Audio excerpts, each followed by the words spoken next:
Hello दोस्तों, आपका स्वागत है चैनल अल्पिनोज में। आज हम इस वीडियो में रियल इस्टेट में इन्वेस्टमेंट के बारे में जानकारी प्रदान की जाएगी। इस वीडियो को अंत तक देखें जिससे आपको रियल इस्टेट के बारे में जानकारी प्राप्त होगी। इसी प्रकार की और वीडियो देखने के लिए आप मेरे इस चैनल को सब्सक्राइब कर सकते हैं, जिससे आने वाली हर वीडियो का नोटिफिकेशन सबसे पहले आपको मिले। चलो दोस्तों, अब हम इस वीडियो को शुरू करते हैं। अधिकांश सफल रियल एस्टेट निवेशक स्व शुरुआत करने वाले होते हैं, जो केवल दैनिक 9 से 5 पीस के लिए जमा नहीं करेंगे। हालांकि स्वयं के लिए काम करके रियल एस्टेट निवेशक अपनी सफलता दर के साथ साथ अपनी विफलताओं के लिए स्वाभाविक रूप से जिम्मेदार होते हैं। जो सफल होते हैं उनमें एक बात समान होती है, उन्होंने अमीरों की तरह सोचना सीख लिया है। क्या आप चूहे की दौड़ से बाहर निकलना चाहते हैं और अपने दिमाग को फिर से प्रशिक्षित करना चाहते हैं? अभिजात वर्ग की तरह सोचें। ऐसा करने में आपकी मदद करने के लिए यहाँ 5 रणनीतियाँ दी गई है। Number 1, know exactly what you want to achieve. ये आश्चर्य की बात है कि कितने लोग आपको बता सकते हैं कि वे जीवन या व्यवसाय से क्या नहीं चाहते हैं, लेकिन कुछ निश्चित रूप से आपको बता सकते हैं कि वे क्या चाहते हैं। यही अंतर एक सफल रियल एस्टेट निवेशक पर प्रभाव डाल सकता है। कुंजी उन चीजों के बारे में सोचना बंद करना है जो आप नहीं चाहते हैं, और ये सोचना शुरू करें कि आप क्या चाहते हैं, और इससे भी महत्वपूर्ण बात यह है कि आप उन्हें कैसे प्राप्त करेंगे। आप जानते हैं कि आप किसी और के लिए काम नहीं करना चाहते हैं। आप जानते हैं कि आप आपदा से 1 या 2 तनवाह दूर नहीं जीना चाहते हैं। इन विचारों को अपने दिमाग में फिर से लिखें और उन्हें निर्देशों में बदलें। मैं हर दिन अपने लिए काम करना चाहता हूँ।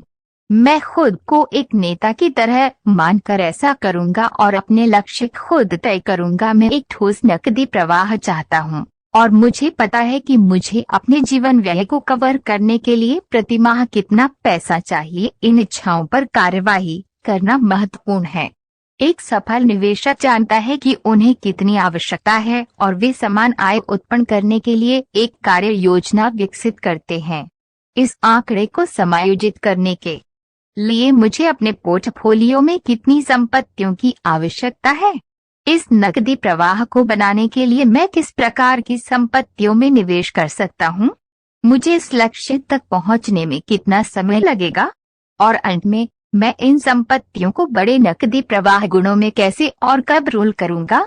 इसका समर्थन करने के लिए सफल निवेशक अपनी योजनाओं को स्प्रेडशीट और नकदी प्रवाह अनुमानों के साथ तैयार करते हैं, जो आगे की राह को मैप करते हैं और इन नंबरों का समर्थन करने में मदद करते हैं। लेकिन आपकी योजना तरल होनी चाहिए। हमेशा विकसित होने वाले बाजार, शिक्षा और अर्थशास्त्र जैसे कारक आपको समायोजित करने के लिए मजबूर करेंगे। Number 2, make cash flow your investment goal, not capital gains. आप इसके बारे में हर समय देखते और सुनते हैं। हाउस फ्लिपर्स वह हर जगह है। एक व्यथित संपत्ति खरीदें, इसे ठीक करें और इसे अधिक बेच दें। यही विचार है ना? सफल रियल एस्टेट निवेशक इसे अलग तरह से देखते हैं, क्योंकि केवल एक फ्लिपर होने में समस्या है। आप इस विचार पर जुआ खेल रहे हैं कि भविष्य में मूल्य बढ़ेगा। क्या होगा अगर बाजार नीचे चला जाता है? क्या होगा अगर ये दुर्घटनाग्रस्त हो जाए? आपका पूरा रिटर्न कीमत बढ़ने पर निर्भर करता है। लेकिन अगर आप नकदी प्रवाह के लिए निवेश कर रहे हैं, तो आप हमेशा सकारात्मक नकदी प्रवाह के अंत में होते हैं। यह एक ऐसी संपत्ति है जो आने वाले वर्षों के लिए आपकी जेब में पैसा डाल सकती है। सफल रियल एस्टेट निवेशक ये जानते हैं, आपके निवेश संपत्ति है, आपका नकदी प्रवाह बढ़ रहा है और आप बाजार पर जुआ नहीं खेल रहे हैं। यदि आपकी संपत्ति मूल्य में बढ़ जाती है तो ये मनी केक पर है। Number 3, be an optimist but always be a realist. यहाँ तक कि सबसे अच्छे रियल एस्टेट निवेशक भी पैसा खो देते हैं। ये कभी भी लक्ष्य नहीं है, लेकिन ये अधिकांश के लिए एक वास्तविकता है। सर्वश्रेष्ठ निवेशक संभावित जोखिमों को कम करना सीखते हैं। इसे कंडक्टिंग ड्यू डिलिजेंस कहा जाता है और आपको हर संपत्ति की खरीद से पहले ऐसा करना चाहिए। यह एक स्पष्ट बिंदु की तरह लगता है। सुनिश्चित करें कि आप इसे खरीदने से पहले इसे देख लें। सही, लेकिन संपत्ति के ग्रहणाधिकार और करों की जांच करने के अलावा और भी बहुत कुछ है। एक सफल रियल एस्टेट निवेशक प्रत्येक खरीद को वित्तीय नुकसान खोजने के लिए बनाए गए जोखिम मूल्यांकन के माध्यम से रखता है। आपको क्षेत्र में रिक्ति दर, एचओए, बीमा लागत और बहुत कुछ में फैक्टरिंग करना चाहिए। उदाहरण के लिए, आपके पास एक अच्छी संपत्ति हो सकती है और सकारात्मक नकदी प्रवाह के लिए इसे पट्टे पर देने के लिए तैयार रहें, लेकिन क्या होगा यदि होआ किराएदारों को अनुमति नहीं देता है? क्या होगा यदि बीमा इतना अधिक है कि ये किराए की दरों को पहुंच से बाहर कर देता है और संपत्ति को सभी लागत और खर्चों को कवर करने और लाभ जोड़ने के लिए किराए पर नहीं दिया जा सकता है? निवेश के लिए घर या संपत्ति के अपने मूल्यांकन में पूरी तरह से सावधानी बरतें। आपको सब कुछ जानने की जरूरत नहीं है, लेकिन अपने आप को उन निवेशों से बचाने के लिए कदम उठाना जो आपको पैसे देने की बजाय पैसे खर्च कर सकते हैं, एक सफल रियल एस्टेट निवेशक की निशानी है। Number 4, learn how to attract and keep tenants. हम हमेशा कुछ नया, बेहतर चाहते हैं। आपकी पुरानी विश्वसनीय कार बढ़िया है। जब तक आप अपने दोस्त की चमकदार, बिल्कुल नई कार में सवारी नहीं करते हैं, है ना? आपका टेलीविजन सेट ठीक काम करता है, लेकिन एक बार जब आप अपने दोस्त के 80 प्लाज्मा टीवी पर गेम देखते हैं तो ये आपके लिए पर्याप्त नहीं लगता। ये कोई असामान्य एहसास नहीं है। आपको अवगत कराया गया था कि वहाँ कुछ बेहतर है। जब रियल एस्टेट निवेश की बात आती है तो लोगों के बारे में इस धारणा को समझना अच्छा होता है। आप किराएदारों को आकर्षित करना चाहते हैं। आपको उन्हें जागरूक करने की आवश्यकता है कि उनके लिए कुछ बेहतर उपलब्ध है। सड़क के नीचे सभी अपार्टमेंट हैं, लेकिन आपके पास एक ही परिवार है, एक अच्छा आंगन और महान अंकुश अपील के साथ बेडरूम। यहीं आप चमकते हैं। हालांकि इसके लिए एक चेतावनी है और यह महत्वपूर्ण है। किसी संपत्ति में अति सुधार न करें। यदि आप प्रतिस्पर्धा से बेहतर बनाने के लिए घर या संपत्ति में बहुत अधिक पैसा लगाते हैं, तो भी उसे संपत्ति की बजट में फिट होना पड़ता है। बहुत से लोग बड़े ग्रेनाइट काउंटरटॉप्स और भिगोने वाले टब पसंद करते हैं, लेकिन यदि आप इसे धारा 8 की किराए या किसी भी कम आय वाले किराए में करने के लिए पैसा खर्च करते हैं, तो ये आपके पैसे का सबसे अच्छा निवेश नहीं हो सकता है। आपके अपडेट उस घर के प्रकार और शैली और बजट में फिट होने चाहिए जिसमें आप निवेश कर रहे हैं। तो बहुत अधिक सुधार और बहुत कम के बीच मधुर स्थान कहाँ है? यदि आप संभावित किराएदारों को एक घर दिखा रहे हैं, तो यह संभवतः खाली होगा।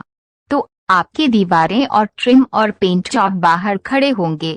सुनिश्चित करें कि एक संपत्ति ताज़ा चित्रित है और दीवारों में छेद या कालीनों पर दाग के बिना है। ब्रोकन विंडो थ्योरी अंगूठे का एक अच्छा नियम है। ये कहता है कि यदि आप एक टूटी हुई खिड़की छोड़ते हैं तो अतिरिक्त खिड़कियां टूटने की अधिक संभावना है।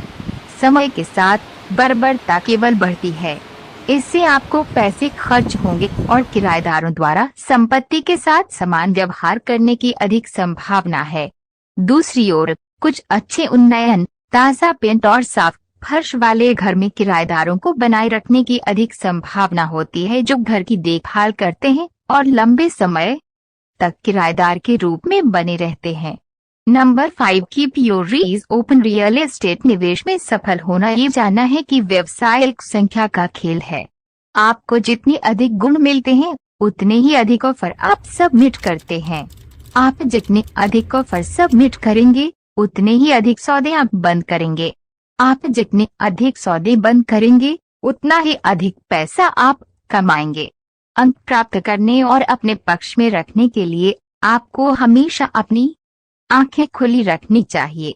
लेकिन वास्तविकता यह है कि आप केवल एक ही व्यक्ति हैं और इन नंबरों तक पहुंचने के लिए आपको अपनी पहुंच बढ़ाने के तरीके खोजने होंगे। आप नए अवसर खोजने के लिए कई तरीके स्थापित कर सकते हैं। साथ ही अवसरों को खोजने के तरीके भी सेट कर सकते हैं। इसे पक्षी कुत्ते का उपयोग करना कहते हैं। इस व्यवसाय में एक पक्षी कुत्ते का उपयोग करने का अर्थ है किसी व्यक्ति या टीम का शिकार करना और अपने पास वापस लाने के लिए संपत्ति और अवसर खोजना। यह परिवार, दोस्त, सहकर्मी या कोई भी हो सकता है जो नियमित रूप से आवासीय पड़ोस में रहता है, जैसे इंस्पेक्टर, लैंडस्केप, सफाई सेवाएं आदि। एक पक्षी कुत्ते को भर्ती करने के लिए आप उन्हें इस बारे में शिक्षित करना चाहते हैं कि आप किसी संपत्ति में क्या खोज रहे हैं, उन्हें कैसे पहचाने और आप क्या भुगतान करने को तैयार हैं। दोस्तों, ये वीडियो आपको पसंद आई है तो आप इसे लाइक व शेयर कर सकते हैं। यदि आप इस तरह की वीडियो और देखना चाहते हैं तो आप मेरे इस चैनल को सब्सक्राइब अवश्य करें। वे बेल आइकन को भी प्रेस करें जिससे मेरी अगली वीडियो का नोटिफिकेशन सबसे पहले आपको मिले। वीडियो देखने के लिए आपका